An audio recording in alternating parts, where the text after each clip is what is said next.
We're interrupting our interview with Ben Sullivan because South Carolina Governor Henry McMaster is speaking about cleanup and recovery efforts following Helene. And it is dangerous to go in and try to clear that out yourself if you are not a power lineman. That is why the power companies must go in first and assess that before the chainsaw crews can get in. And we have lots of chainsaws ready to go, and more are coming. In fact, as General McCarty will explain, we've got more guardsmen going out. We started off with, I think it was about 600. By the end of 500. By the end of this day, we'll be well up to 670. And we have about 140, another company of 140 coming on sometime late today. So we're ramping up all over the state. A couple of things to mention. We ask people not to listen to rumors. Don't get your information from these unofficial sources, because 99% of the time they're wrong. And there were a couple of them that were circulating recently and causing fear and concern among people in Columbia, and that is that the Columbia water system was going out, the wastewater as well as the drinking water. Well, none of that's true. It was stated that everyone was evacuating the facility and all that, and I think the mayor and others had a press conference earlier today to knock down those rumors. I spoke to the mayor a minute ago. He says he thinks they got those rumors knocked down, but there'll be another one coming right behind it before long. So please get your information from official sources. And also, another one, was there no power company presence in Greenville? Well, you go on the internet and look at the pictures, don't listen to the words, maybe, but you'll see there are power companies all over, trucks all over, as well as people in Greenville. One other thing is this disaster relief. We're getting a lot of calls wanting to know why this county or that county has not been included in the disaster relief.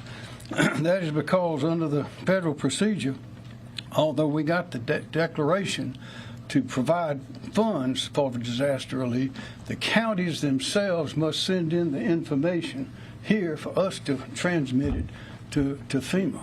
It doesn't work any other way. And if incorrect or fraudulent information is sent in, that is a federal crime. So we cannot send in information. Director Stinson can explain this again in more detail, but we can't send it in unless it is sent in to us, and it's got to be accurate. And most of the counties have not sent anything in to us to send in. So county officials, once you get the information, it takes a little while to assess the damages, but once you get that information, and then we have that information, we get it right in.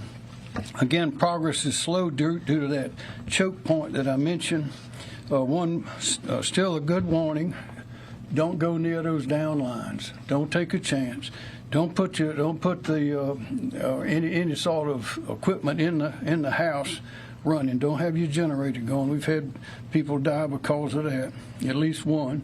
Also, we don't think that we're going to have any unusual flooding. We think that the flooding that we'll be having, some of the rivers have already crested and are going down. Others are still building up.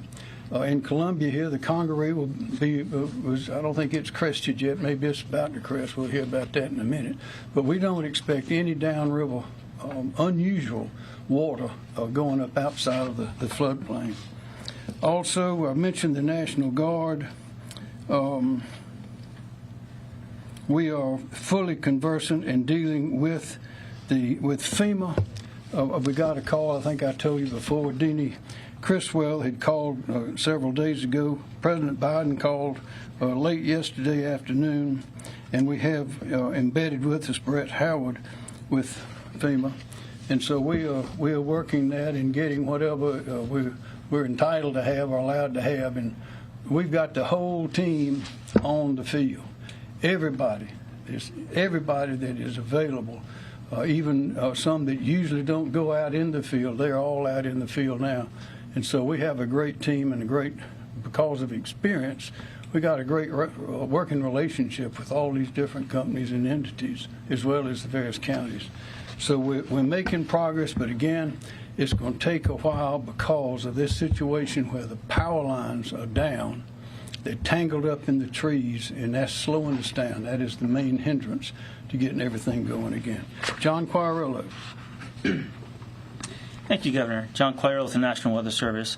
So I just want to address some of the concerns the governor brought up with rumors about flooding in Columbia.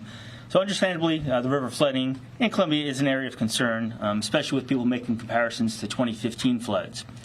Well, there is some flooding to homes and roads adjacent to the Broad and Congaree rivers, such as what we're currently seeing in the Riverland Park neighborhood in Casey, for example.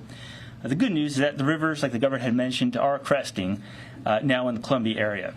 So for reference, the Congaree River at Columbia appears to have crested at 30.58 feet late this morning.